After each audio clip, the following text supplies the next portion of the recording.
Alors, monsieur le maire, le thème de cette année, c'est pour le Grand Boucan. Oui. C'est l'air, le feu, eau, terre et terre. Et du coup, quel est le budget précis qui a été alloué cette année pour le Grand Boucan?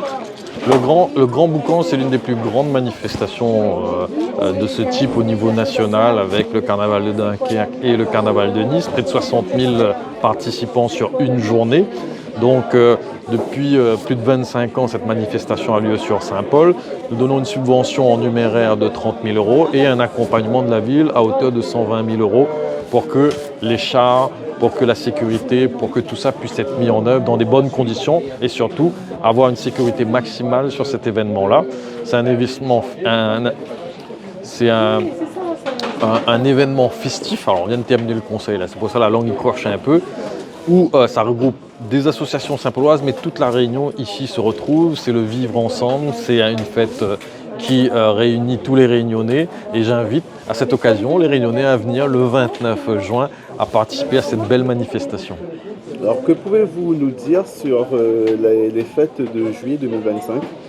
Pareil, cet événement, c'est depuis 61 ans que ça se passe sur le territoire de la commune. C'est un événement qui concerne la partie économique, parce que nous avons des acteurs du centre-ville qui ont bien besoin de cette manifestation, mais aussi les commerçants non sédentaires qui viennent des 4 coins de l'île et qui, pendant toute cette période, c'est près de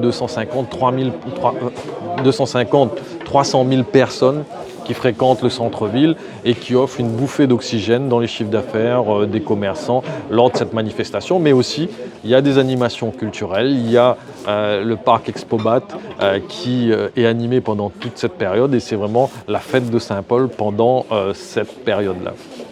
Alors, je vois également que pour la première année, pour la première fois, sur votre commune, il y aura le mois de la visibilité. Pouvez-vous nous en dire un peu plus? Évidemment, c'est une manifestation qui se passe sur toute la Réunion, et dans ce mois des visibilités, c'est de mettre à l'honneur les personnes aujourd'hui qui sont atteintes dans leur dignité. Et à Saint-Paul, mais comme toute la Réunion, il faut accepter la différence, il faut accepter que chacun puisse avoir des orientations.